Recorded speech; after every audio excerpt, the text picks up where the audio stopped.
Okay, live to Tunisia. Yeah. Yeah, Abel asked you. Hello, sir. It might be a bit distorted. Do apologise about the sound quality from my end. Anyway, Abel's absolutely fine. So I'm going to hand over to you to talk about your song, your projects.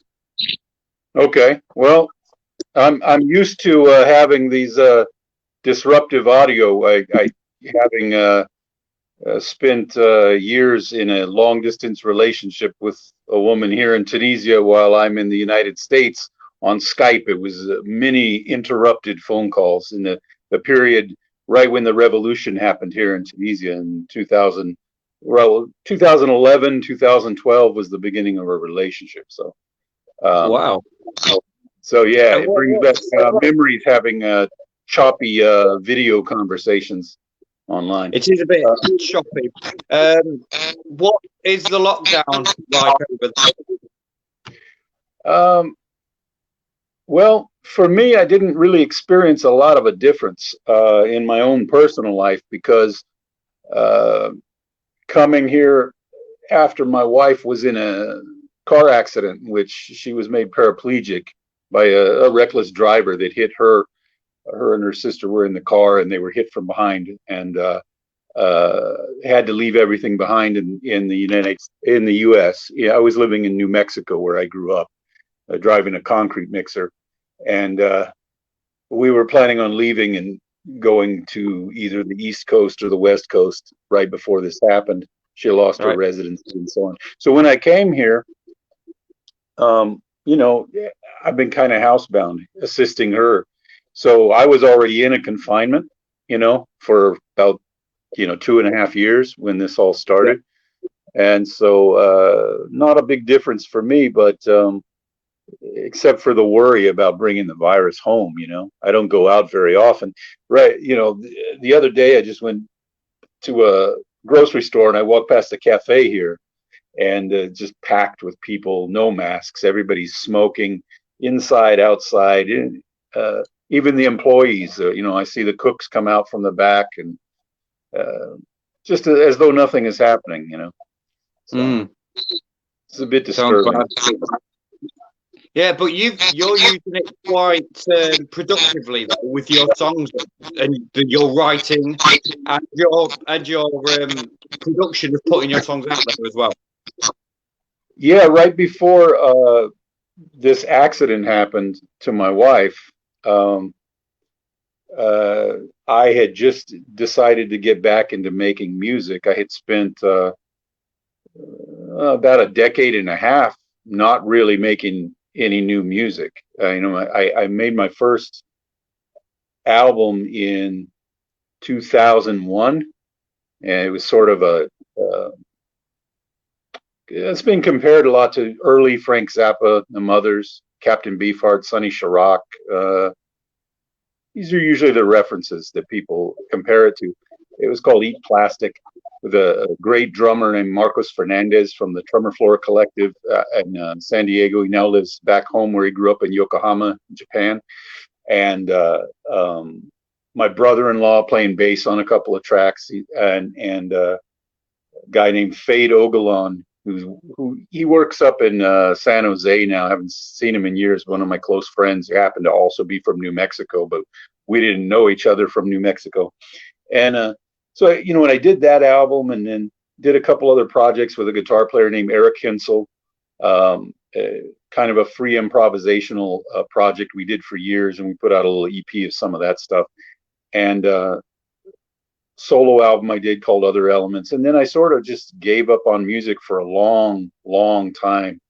I was more involved with political activism and just earning a living, and kind of put it to the side.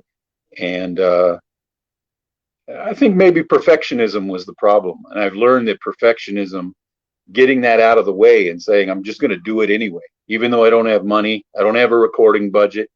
I'm going to go for it and do what I can do with what I have. And I think Mm-hmm. that the Frank Zappa influence was a part of that brought me to that point of understanding that, because I realized that what he did through his whole career was he crafted his compositions to whichever musicians he had available to work with. If he had, Flo and Eddie from the Turtles in the group, he put a lot of vocal parts in the music. If he had, a fantastic drummer, he did intricate drum parts, like with Terry Bozzio or something. So I decided, if all I have is an acoustic guitar or an electric guitar, and I have no musicians to work with, I have very little time to work on anything. I do it at my own pace. I do what I can do with what I have, and later, when circumstances allow, I can bring other musicians in. I can do something with a bigger budget. So I just went for it because I'm very creative and I come up with a lot of material pretty quickly when I allow myself to I'm not censoring myself with that perfectionist nonsense, right? So I started writing songs about what was going on during the period that we had coming out of the recession, in the period when we had the Occupy Wall Street movement going on. And I was driving a concrete mixer in Alamogordo, New Mexico, where I grew up. You just had another guy you interviewed here, James Ethington. And I've actually seen him in a restaurant 2 times when he was performing. I don't know the guy, but so just a funny coincidence that you just started doing this interview series recently. We've only done a few, and another guy from Alamogordo was on one of them. I started writing new music, and then this accident happened, and I was supposed to be making an album when my wife was away and had this horrible carpal tunnel problem from breaking concrete off the outside of the concrete drum when we were slow, didn't have a lot of business, man, just banging on it with a hammer and chisel for 10 hours a day or whatever. And so when I got here, I found that it was this strange sort of being on call all the time when you're a caregiver rather, for someone who's just become handicapped.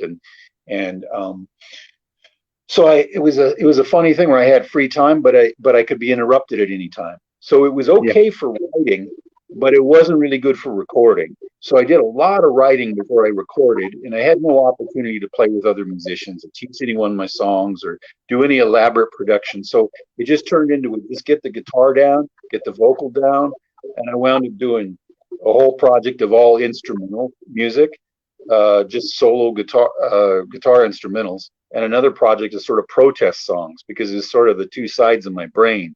I'm always, and I say protest songs, but it's a little bit different than that. There may be more about history, and current events in more of a. Sometimes I think, I'm certainly expressing opinions in them, and sometimes opinions with a lot of obscenities and so on, because I come from a blue collar background. But I like to think I'm trying to employ plenty of caveats in some of the things that I'm presenting, because I don't like the way that sometimes arguments go on forever because people don't get down to the facts of what they're discussing, and it stays to these sort of polarized opinions without enough fact to sort of go, oh, okay, I see where you're coming from, even though I don't agree with you. So I try to get a lot of factual details. So there's a lot of sort of science in the lyrics, as someone might say, rewriting and rewriting these lyrics.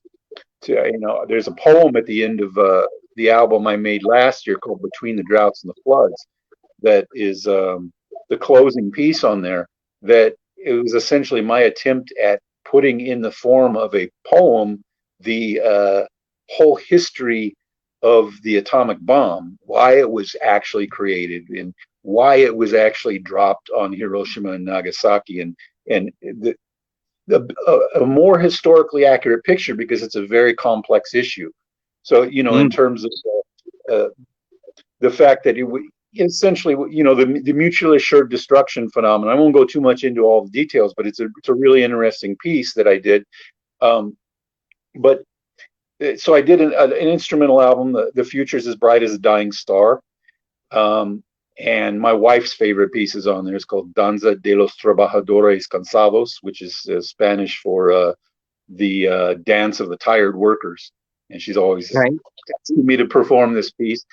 And then, so I did these projects, and then I started going through the old archives and found a lot of live recordings that I'd done with my old band Abel Ashes and the Runs back in San Diego, the more Zappa-esque group.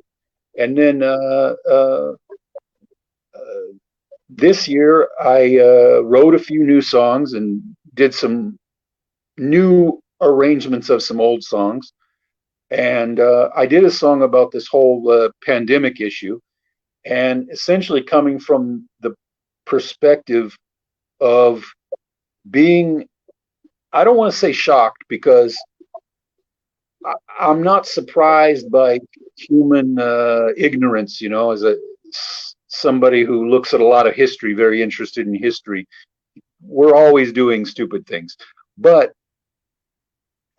let's say disappointed to see this expression when people said, I can't believe this is happening, in terms of a pandemic, a viral pandemic. And so this song, New Calamity, came from the idea that, we just had the SARS,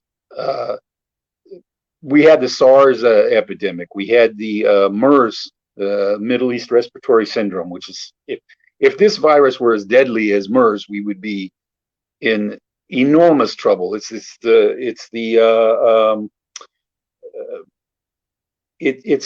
problem with this virus is how contagious it is, and this new strain you have in Britain now apparently is more contagious. We don't know necessarily if it's more dangerous or less dangerous, but more contagious. But just the idea pandemics have happened over and over throughout history, and it's a bit shocking, not shocking, as I said, a bit disappointing to hear even people that are supposed to be our leaders saying no one could imagine that this could ever happen. And so that was the idea of the song. Like, listen to the experts, listen to science, listen to doctors, listen to the epidemiologists, listen to historians. We've had pandemics throughout history. We have other things going on that there is an epidemic of people all over the world thinking they know more than the experts do, and not deferring to people who've spent their whole life studying a certain thing and saying, maybe they know something, maybe I should listen to them, So that's kind of what that song was, where it came from in terms of the lyrics. Absolutely. Yeah, I've seen that on YouTube, the New Calamity. I filmed the music video at a town called Jebel West out here, and I pronounce it wrong. My wife makes fun of me all the time for the way I pronounce it. But my Tunisian Arabic is better than my French, I've got to say. The French pronunciation is really horrendous. There's a physiotherapy center there, so she goes there frequently, and there's Roman aqueducts that run through, that you see in the music video, that sort of collide together. So I did that there, and I can hear in the middle of the piece how I like to do music that sort of has a lot of tempo changes, time signature changes, key changes. I don't always do that. I've got some very simple songs as well that are just 3-4 chord, songs. Simple stuff does work though, doesn't it? The simple chord, it's effective. Yeah, absolutely. It all depends on what the intention of the piece is, I think. The easiest thing for me to write, that comes the most naturally to me, is instrumental music that's a bit convoluted and complex, but with no vocal. When I'm adding the vocal to it, I always have this problem that I really want to say something meaningful, and I want it to be poetic. I don't want it to be just a statement, but I also want it to be factually accurate. And so it becomes a really big chore writing lyrics for me usually. And when I do instrumental music, it's just about, does it move me? Does this sound move me? And sometimes there's a sort of you're going to a theory book, and you're pulling out some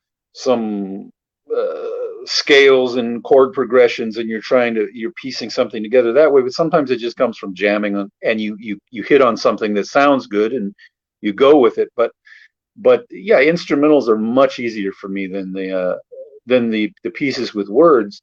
And sometimes the pieces with words, what does work best, because you are trying to say something and you want the emotions to come across, is a simpler chord progression, because the emotion, you're not trying to emotionally compete with all these other sounds. You know? So yeah, that worked quite well for some other pieces that were on some of the recent projects. There's a song that I did that's very autobiographical, which I didn't think I would write those type of songs years ago when I was making music. Um, and discusses my wife's accident, discusses uh, my somewhat abusive childhood, discusses Okay. and then it goes into something bigger. It's a song called R2P Human Refugees, and it's on actually two. I did two different versions of it because I ended up adding an instrumental bridge to it, and so I wanted to do a new version of it. Um, but basically, the idea is looking at my own life and the struggles that I've gone through of being an intellectual person that couldn't afford to stay in school, and being in university three different times and having to drop out for the sake of keeping my job and keeping a roof over my head, and Mm. going through violence in my childhood, and going through being sort of a social outcast and many times on the verge of homelessness and so on. And and this is a guy who been, I've never been an alcoholic. I've never been a drug addict. I have no interest in those things. I'm very responsible. I've always worked. Uh, I work any job I can acquire. I don't say, oh, this job is not for me. I'm an artist. No, I've been a truck driver. I drove all over the United States. It was miserable. I've done all kinds of things: construction, farm work, factory work, etc. And and and if I could end up on the verge of homelessness, it can happen to anybody, because Yeah. you're working that hard, you should be paid decently. So the idea behind the song was looking at these people who are struggling to make a better life, whether they're fleeing from the war in Syria, or they're fleeing from their kids being forcibly um, uh, forced into joining MS-13 in El Salvador, or they're fleeing from the war right next door here in Libya, Okay. and they there's they're being exploited by traffickers, and but when you're looking at a situation of people that are struggling to basically survive or make a better life for their kids. That's not all the people, of course, that are migrating, but it's a good percent of them. I see myself in them. So that was the idea, was to tell my story and to say, you know, when you're hating on these human refugees, you're hating on my human family, because the idea was that I see in them what I've gone through. I can put myself in that place. Even though maybe what I've gone through isn't as bad as what they're going through. I, Mm-hmm. I look at it and what they're going through is even worse. So I've got all this empathy for them, and I because of that song, I've come in contact with quite a few people that I might not have met otherwise, or not necessarily met in person. Some, Kurdish refugees in Greece and so on. But I've long been involved with helping uh, uh, secular refugees from theocracies and so on to acquire safe passage to countries where they're free to not be indoctrinated into a religion that they don't necessarily believe in. So But it's from that great when you stand, can put your feelings into a song and onto paper. mm, yeah, yeah, and in that song, like we were talking about, what worked in that song was to just keep it to four simple chords through the whole song, but Yeah. chords that had the right emotion in them, that kind of gave you that my uh, I suppose the sort of feeling that you get when you listen to oh, I don't know, that some of the songs by artists like uh, some of the like U2 things from the 80s or some or you know, Watermelon and Easter Hay by Frank Zappa. You get that very sort of melancholy feeling, but at the same time this sort of feeling of something positive coming out of something very, very negative, you know. And that's what I was kind of going for with the sound of it. And it just seemed to work to keep it as simple as possible on that one. So that's really great. And Abel, I do thank you for talking for all this with the LDO have been absolutely rubbish. oh yeah, no problem at all. No problem at all. So And I do wish you well in everything that you do. All your projects, I hope they get out there, and I hope it does well for you. Keep writing, keep rocking, man. same to you. And I Yeah, hope your all your employment and so on is not too much disrupted by the pandemic as well, because a lot of people well, going through that. I haven't worked since March. I was a radio presenter before I undertook these online interviews. I was a radio presenter, and then the lockdown happened. I had my son was born. He's now 5 months old. And Congratulations.